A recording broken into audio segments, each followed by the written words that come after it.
coming out here after 30 years. Yeah, I ain't got nothing, but I'm gonna have something because I'm rich in personality, you know, and I'm rich in love. My family love me, and that's really all that counts. Shout out to everybody out there on Team Banky Pound, man. I appreciate the love. I appreciate the support. We out here, man. 33 years of prison stories. We grinding, we rolling, we grinding every day, putting out this positive energy, man. Salute to all the new subscribers. Salute to all the people that have joined this movement. It's big love over here. It's positive energy only. Tell a friend to tell a friend, man. We out here, man. And we rolling, man. 80K, 100 and something subscribers. We on the road to 100K, man. Let's get it. Let's go. TBP Nation, salute. Man, I'm working on the road for y'all, man. I'm on the road, man. Y'all see I'm on the move, but I'm trying to keep this positive energy coming. I'm trying to keep these videos rolling. And got to do what you got to do, man. We out here. We working and we out here. Today, man, I don't know what I want to. I don't know why I want to talk about this, man. But I guess it's just something, man, because I saw a couple of my little youngins yesterday. So it just brought up in my mind. We was just reminiscing about stuff in prison and everything, man, and just talking about how good it was to be out here, man. You know, how good it was. I think my little youngin that I saw yesterday, I think he got out just a little bit before I did. So he been out here probably close to 4 years. And, you know, I've been out here 3 and some change. So we was just talking about the struggle, man, how hard it was, you know, to get this freedom, man, and how you in there and then they hold you all of this time, and you can't get out. You want to get out, you can't get out. It ain't nothing you can do. It ain't nothing you can say. It ain't no tears you can shed. It ain't no nothing, man. You ain't getting out until they open them doors. And, man, that don't be like when you do get out, it's like they open the doors and let you out. You like, man, all this time I'm trying to get out there and you just gonna let me go? It's just like overwhelming. It's really a surreal feeling that, you know, you wouldn't understand, because as soon as you walk through them gates, man, you just get so paranoid. Like, how can I just be let go after you just wouldn't never let me out? Nothing I did, nothing, you know, it's just crazy. It's just it's a funny feeling. But we was talking about that and just made us think about prison, man, and the way it is in there. And I'm telling you right now, I truly believe it is probably the most loneliest place on the planet. You know what I'm saying? And I know that sounds crazy because you're surrounded by people all day, but you are absolutely, positively lonely, man. You feel alone because of the simple fact that everybody that you're surrounded by has absolutely no concerns, no feelings, no anything about your well-being, you know, and you trust no one. So you by yourself because you're not around any type of genuine love for the most part. You know, as time go on and you do your bit, you gonna run into a couple of cats, man, that you bond with, that you consider as brothers and this, that, and the third. But it's gonna be few and far in between. Especially it was for me. It definitely was for me. But at the same time, you always still feel lonely. You know what I'm saying? It's just a different feeling when you're in prison. It's a different feeling than you out here on the street. And no matter what you're going through, you know you got some family, you got somebody. Even the people that's going through things feel like, the ones that's going through things with their family, they got somebody in their family, somebody they grew up with, somebody they know that you feel like you connected to. When you in prison, man, it's just like such a great disconnect, man, where even you know you got loved ones on the street that love you and wait for you, but as time go on, you so far away from them, you see them so little, that it's like you just feel alone all the time. And basically you are alone, because there's the difference in prison and on the street is there's no one coming to your aid. No one. You know this for sure. There's no one coming to your aid in need of crisis. When you're on the street and something go bad, you get in an accident or whatever, you get sent to the hospital. Somebody gonna show up at the hospital to see if you're all right. Somebody gonna, make some calls. Somebody gonna see what's going on. Somebody gonna check on you. That cannot happen in prison. That ain't happening in prison. Whatever goes on with you, whatever happened to you, man, that's what it is.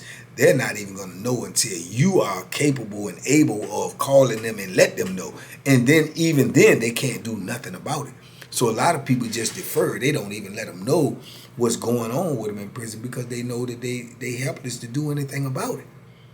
You know, so that puts you in a state of loneliness, man, all the time, man. And especially these young dudes that come into prison. You know, I went in young, but people come in younger than me. When you young and these young fellas is out here, man, even in the young queens as well, y'all out here and y'all moving around in life. When you young like that, man, you got so much support that you don't even know it. You don't even respect it. You don't even appreciate it. When you got a roof to lay your head down in, man, when you got clothes on your back, when you got breakfast in the morning, when you got somebody, when you're young, probably washing your clothes, you know, buying your clothes, feeding you, you know, doing all these things. When you go to prison, all of that is removed. You got to do all of that yourself. And a lot of people have never done that themselves, especially when they're young. You know what I'm saying? They ain't used to fixing their own food every day. You're going to have to fix your own food every day unless you're going to try to survive off of that garbage that they serving you. You know, so you're going to have to fix your own food every day. You're going to have to be responsible for washing your clothes. You're going to have to be responsible for cleaning up behind yourself. And a lot of people that come to prison is young. You know, all the time your parents been doing most of these things for you for the most part. But now when you get in there, man, you realize how much you by yourself. You alone, you by yourself. It ain't no help coming. It ain't no aid. Ain't nobody trying to help you in prison. Ain't nobody trying to do nothing for you in prison besides take advantage of you, con you, flim you out of something, beat you out of what you already got, try to cut into what you got going on. It ain't none of that going on. It ain't none of that. That's when you start to realize how, you know, not as bad of your life that you thought it was when you was out there. When everything ain't going the way you, oh man, my life so now you don't know what messed up is until you get up in a place where you by yourself all the time. All the time when you got to fend for yourself, all the time when you got to do these things that need to be done by yourself.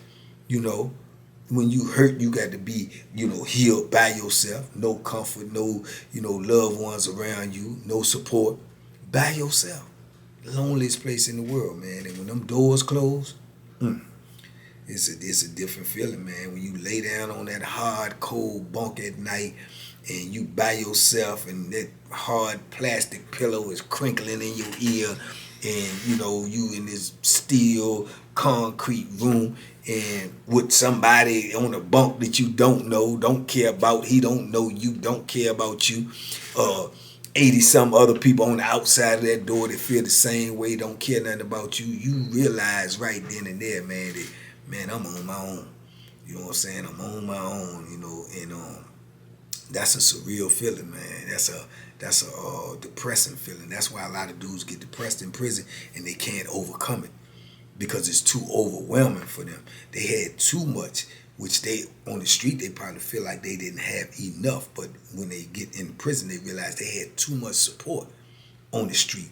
Your mother, your father, your uncle, your grandmother, your brother, your sister, somebody was doing some things for you that made life easier for you, and you didn't appreciate it and you didn't understand it until you had to do it for yourself. You understand? Till you had to do it for yourself. You know, that's why you got a lot of dudes in there, man, that their hygiene is so messed up. You know what I'm saying? Because they ain't washing their clothes the way they supposed to. They ain't taking showers the way they supposed to. They ain't doing all these things because they was never, you know, taught these things. These things that they come into prison so young that their parents was telling them to do. Clean up your room, man. Do this, do it. Them dudes ain't washing no clothes on the street. Young cats ain't washing no clothes on the street. They ain't washing their own clothes. Their mama or daddy or somebody washing their clothes. You know what I'm saying? They don't even have these type of life skills to be put in a situation where they're alone in life and they got to fend for themselves. That's why a lot of them can't handle it. You know, they can't handle it. That's why we need to appreciate what we have when we got it. You know what I'm saying? Stop complaining, man, and start understanding that in order to make it through this world, man, you're going to need some help. you're going to need some help, man. And you're going to need to be around people that's encouraging. You're going to need to be around people that's, going to do some of these things and point you in the right direction, man, and give you the right advice, man. But we got to know it when we hear it. You got to know it when you hear it, man, because when you get into prison, I'm trying to tell you, man, you're going to feel like the whole world have caved down on you, man, and you're going to feel like you can't breathe, and you're going to feel like it ain't no way out, and there isn't. There isn't. So you're going to have to be able to compartmentalize and get it together, man, and deal with it, man. But, man, I done went through so much depression while I was in there, man, I can't even explain it to you. You know what I'm saying? All these things that I'm saying now, that's how I felt. And this the conversation that we was having yesterday. And I was telling, man, it just feels like you by yourself. And once you going to have, it's something in your head going to have to click. It's something in your head going to have to click to say, man, my mom can't help me, man. My brother can't help me. My sister can't help me. My uncle can't. I'm by myself. And that's going to have to click. And you're going to have to start living like that and understanding that. That's another reason a lot of dudes come home and they can't adapt. It depends upon how long they were locked up and how strong their brain was, but they come home and they can't adapt because now they done got into this certain type of way of living. You know what I'm saying? This the only way they know. This is what their key to survival has been. So then to come out here and people expect you to just snap back and be able to be like, oh, well, you in, that's the main thing they always say, well, you ain't in prison no more. Well, I know I ain't in prison no more, but you know what I'm saying? These things is going on in my head, man. This PTSD is real. You know what I'm saying? That's super real, dog. It's super real. Because how can you expect to live a certain way every day of your life and then automatically change? You know what I'm saying? That's a process and everything. But, man, it's just such an overwhelming feeling of loneliness in prison, man, to be around people every day. And that's the irony, and you're never alone. You are never alone, but you are always lonely. Crazy. You never alone. You're going to have a cell partner. You can't go nowhere by yourself. You ain't going to be nowhere by yourself in prison. You always going to be being watched by camera, officer, inmate, convict, somebody. You always being watched, but you always feel alone. You feel lonely in a place that's full and packed with people. If y'all can understand that, that's just real, man. You know what I'm saying? You never felt like, you had, in prison that you got like somebody ran you or that I need this, I need that, and somebody's going to automatically be there. Or if this happened, I know that's going to happen. Nah. Even when you got partners and even when you know that these dudes going to stand with you, they going to move with you when you move and do this and do that, you still got to worry about if the situation is be too dire or too dangerous, if somebody going to flake out. Is somebody, would you rather trust your back to you or you trust your back to somebody that you think might have your back? Because that's a calculated risk that you might take that might cost you your life.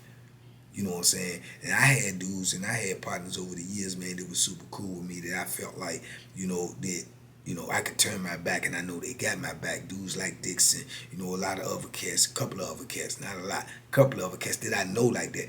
But at the same time, you still taking a calculated risk. Because each individual got their own things going on, and you got to always ask yourself, is somebody actually willing to die for you? Because that's what's on the table when you're in prison. Death is on the table. When you got beef, I tell y'all that all the time. When you got beef, death is on the table because you don't know what's going to happen. A scared person would kill you.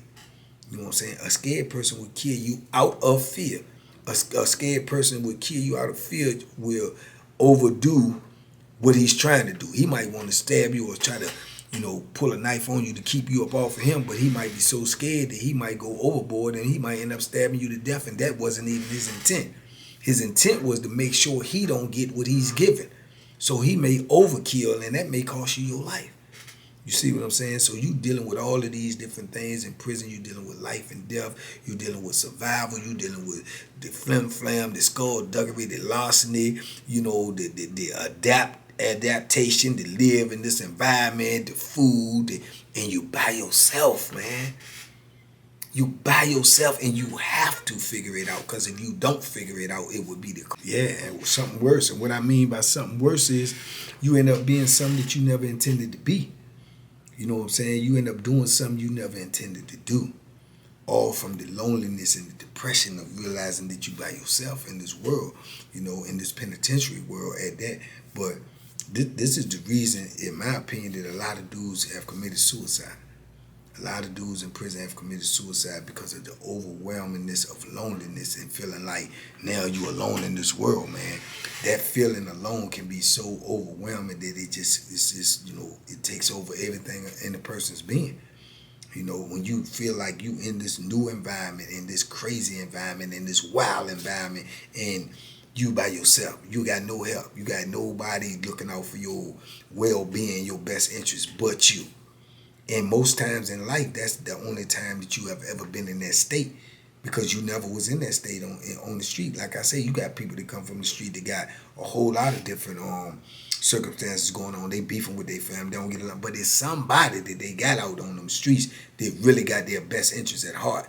For the most part, most people, somebody gonna come to your aid. Somebody gonna come to your well-being. Somebody gonna do something, you know what I'm saying, to make sure that you all right, or to check on you if something do happen to you. That is not the case in prison. It can, because they're not allowed to. And they don't know what's going on unless you let them know what's going on. And even when you start to let them know what's going on, sometimes it seems so far-fetched from people on the street that they don't even understand it, or they think that you have already begun the process of losing your mind, or you exaggerating, or you embellishing about something, because that's how different the life is. And then you got the other people that come in there, they so overwhelmed and they so petrified of the environment, of the violence, of the way penitentiary is, and this new life that they got to live. Those are the ones who succumb to falling up under protection, which leads them into falling into a lifestyle that they ain't never intend to lead, but all because they need to feel the comfort of knowing that they're not alone.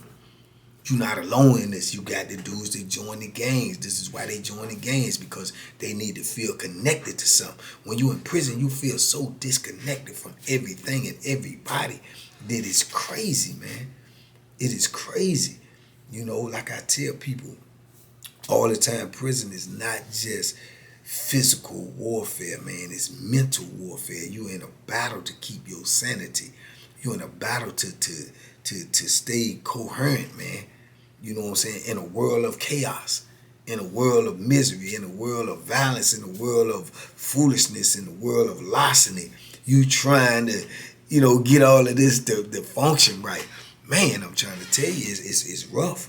It's super rough, man. It's super rough, man. And I thank God every day, man, that I was able to come through it, man, because I definitely went through all of the above, man. Like feeling like I'm by myself, feeling like the world caving in on me, feeling like I ain't know if I wanted to live. I ain't know if I could, wake up every day and deal with this and go through this and handle this. It's tough, man. I'm trying to tell you. That's why I preach the way I preach to these youngins, man. Y'all don't know how good you actually got it until you don't have it no more. You understand? And you don't want to be in that position where you don't have it and you got to figure it out for yourself. Because some people can't figure it out. Some people can't figure it out because it ain't no mercy in there. I'm going to tell you that right now. Don't nobody care nothing about you crying and you feel by yourself and you sorry and you want to go home and you ain't going to do it no more. You messed up. Nah, it don't even work like that. That's how it worked when you young, when you a kid and you mess up and you get in trouble and your mom want to help you get out of it and your dad want to help you get out of it and you want to apologize and you realize now you done messed up. And no, this the big boy leaves now. It's the big boy leaves now. Mom and daddy word don't even count in prison. They don't care nothing about what they saying. Oh, do this to my son. And man, them people don't care nothing about that. Absolutely, positively nothing. You are literally on your own now, because you made these big decisions and now you got big consequences, and it's a lot, man. It's a lot to intake, man. It's a lot to deal with, man. And I've seen dudes, man, commit suicide at such a young age. Man, I seen dudes commit suicide that got 10 years. 10 years.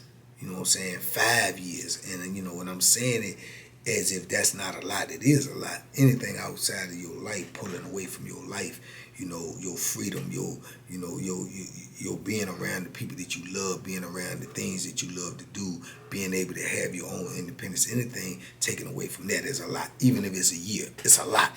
But I'm saying it as if that to them was monumental. Like they couldn't do that. I can't do 10 years. I know a friend of mine that I knew that I grew up with his brother. You know, he had caught, never been in prison in his life, and he had caught a little case where he was gonna have to go do 5 6 years, and then he already close to 50, and he got to go do 5 6 years, and he felt like he couldn't do it, and he took his own life instead of having to go do that bit. We was just talking about another dude yesterday too. R.I.P. to him, but R.I.P. to this dude too, Fresh. We was just talking about Fresh the other day. Me and the youngin that came to see me. Shout out school. And Fresh was in the pod with both of us. Fresh was, a New York dude, man, a slick little young dude, nice dresser, slick talker, money chaser. He won't no, thuggish hard dude, but he had that je ne sais quoi where he can, slick talk his way out of situations opposed to having to rumble because he couldn't rumble. But he was a good dude, young dude. All he used to talk about was his daughter. Oh, I got to get out there and get with my daughter. All I got to do get out there. But he caught some HELL when he was in there because, like I say, he ain't got that in him to put that knife in you when you got to do it. Stick that Bethlehem in you when you got to do it. Fight, rumble when he ain't had that in him.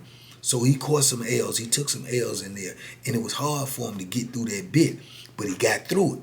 You understand? But see, dudes get from up under that pressure and they forget the pressure that they was under. So then he get on the street and he get to shaking and baking and doing what he doing and he chasing money again. And then next thing you know, it all ends bad. Then you get caught and then you late and then you got to go do a longer bit than you did at first. And you knew how much, drama, how much, BS and larceny and all the stuff you had to just go through. And now you don't put yourself in a position to go through that even longer. And he couldn't take it. He couldn't take it. He couldn't even fathom the thought of going back into that type of life, knowing what he just went through. But yet at the same time, he took that chance when he came out here, and he go to jail and before he can even get sentenced, man, he hung himself in the jail.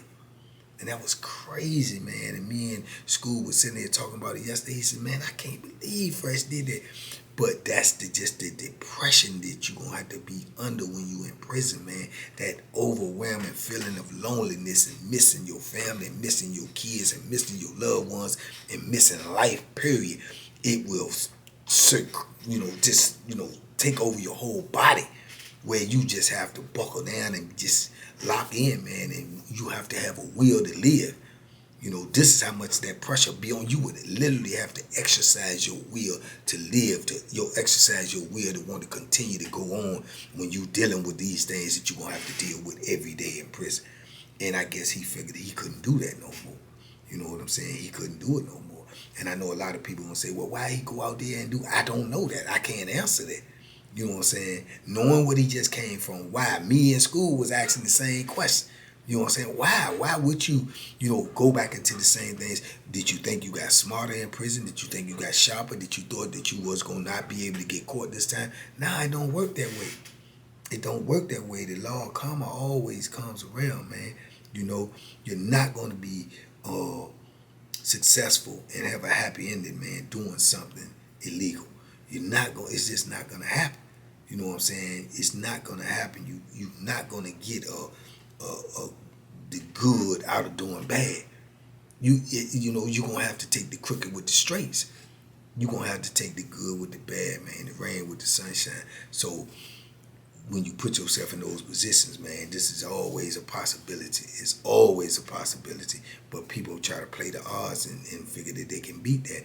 And more often than not, they wrong. You know what I'm saying? More often than not, they wrong. But I say that to say the thought of him having to go through what he know he had to go through when he was there, just the thought of that would make a young man take his life. And I don't even think Fresh was 30. He wasn't even 30 years old with a child. You understand? So that just gives y'all some type of understanding or some type of, put something in your mind to let you know how much this life drains you. That someone would want to die before they go through it again. This is how, and I know plenty of people like that today. I'm like that. I couldn't do it no more. I couldn't. You know what I'm saying? Because I had to use every bit and every ounce of resolve that I had to make it through my journey. You understand? To make it through. I think I used all of my resolve. I drained the tank to make it through them 33 years. God knows I did. You know, because there's been many times where I just felt like I won't go make it. You know what I'm saying? I won't go make it. You know, but I had to wake up and tell myself that again each and every day that I'm gonna make it. You know what I'm saying? And remove that thought from my head, man. But I'm telling you, man, it's a rough life. It's a lonely life, man, that no one wants to be a part of, man. No one wants to be a part of it. You know, and I don't care who you are, how much love you got. If you're gone long enough, you will be almost forgotten. You know, you will be brought back up in thoughts where will bring them back to you, but it's going to be spaces and times and lapses where you are going to feel like you are on this planet, not just in prison, by yourself. By yourself. And that alone is overwhelming enough for anybody to question their, reasoning for being on this earth. You know what I'm saying? And that's real. That's real as it gets, man. So, anyway, I know this is a depressing video. I know this is not the type of video y'all thought it was going to be, man. But this is real, man. This is real in prison, man. This is something that these young people out here in the free world need to, give some thought to, man. If you want to live that type of life, man. If you want to be, feel like you on this earth and on this planet by yourself. Now, that's one thing to say that, oh, ain't nobody mess with me, oh, I'm by my... Nah, it's a different thing to feel it. To feel it. To live it. That's different. Totally different. You know what I'm saying? But it's real. It's super real, man. Loneliness and depression in prison is just, it's a daily occurrence, man. It's a lifestyle. It is a lifestyle, you know what I'm saying? So if you don't ever want to live that life, man, enjoy the life that you got out here, because it ain't guaranteed. It ain't guaranteed. It's one mistake away from being taken away from you. So enjoy it, man. And I'm on the road, man. I'm speaking whatever come to my mind. So y'all bear with me, man, and appreciate you. But anyway, talk to me in the comments, man. I talk back, man. Peace and love to everybody out there, man. Big love to everybody who support me. Big love to TBP Nation. Big love to the, Mud in the Morning. When y'all tap in with that foolishness, man, it's all love. It's all love, man. So y'all be safe out there. Be smart. Make good decisions, man. I'm going to make some more content for y'all, man. Boom, boom, boom, boom, boom. Duck them hooks, man. They out there, man. It's lonely in prison, man. It's real lonely.